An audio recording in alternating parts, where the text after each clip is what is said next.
Hey world, my name is Freeman McGaw, a senior at Bowie State University in Maryland.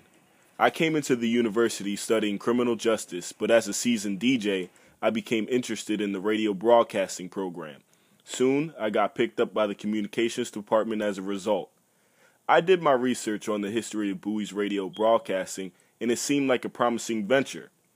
I met other ambitious leaders who shared the same vision as myself, but at the time I became interested was a time when WBSU was rebuilding itself. Since then, I haven't seen much progression towards the renovation. Therefore, I inquired to the former program director of WBSU, Dr. Otis Thomas, to shed light on the program's past. I am associate professor for the Department of Communication, and I also am the director for radio and television.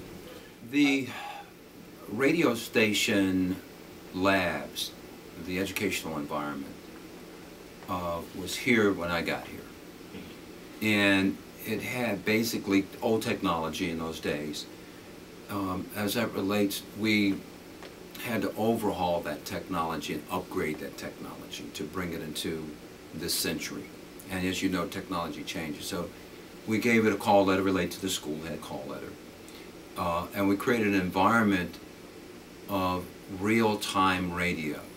What is it like to go on the air? Now, we have an antenna that you would put on top. It was on top of our Wiseman Centre, which is, gone.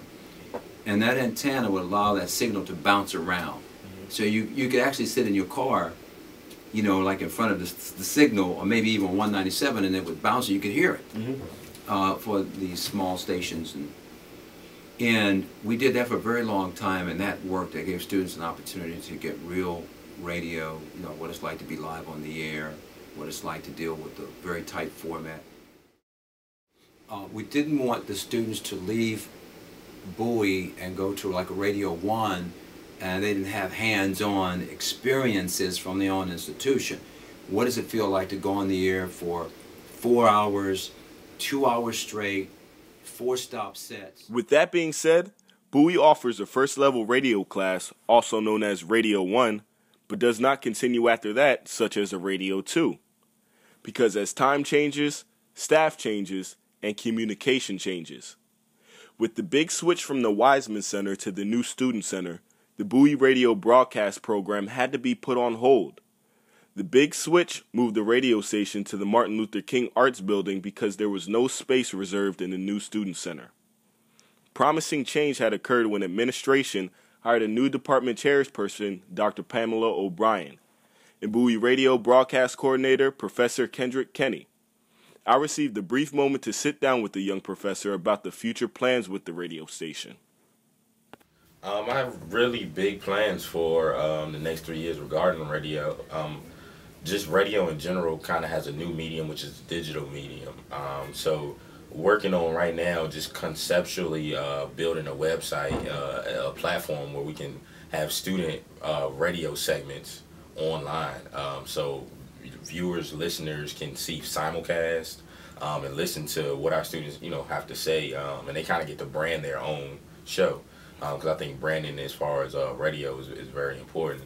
And definitely sticking with the traditional side of terrestrial radio, we're working on building that up as well. So, I mean, the next 3 years, you should see a big presence and a big emergence of Bowie State, not only digitally, but hopefully we'll be broadcasting out of a studio, which we're working on building right now. Professor Kendrick Kenny is one half of the advisement team of the Bowie Broadcast Association. He's sharing the position with Dr. Jane Cubbage. As explained to me, BBA is a student organization to empower students who want to work inside media. The organization is split into different teams of TV broadcasts, radio broadcasts, mobile journalism, and digital media and print. Professor Kenny encourages the organization to create student-ran programs. He further explained that roles would be given to the organization's station leaders such as station manager, program director, and music director after the studio and equipment is funded. That raises the big question of when will the studio and equipment be funded. Many eager students are ready to get the ball rolling, and it seems like the advisors are headed in the right path. Yet, student BBA president Megan Hodge claims that officials didn't want to move as fast as her, so things fell off. Much approval is needed by the department chair, but many requests go unanswered.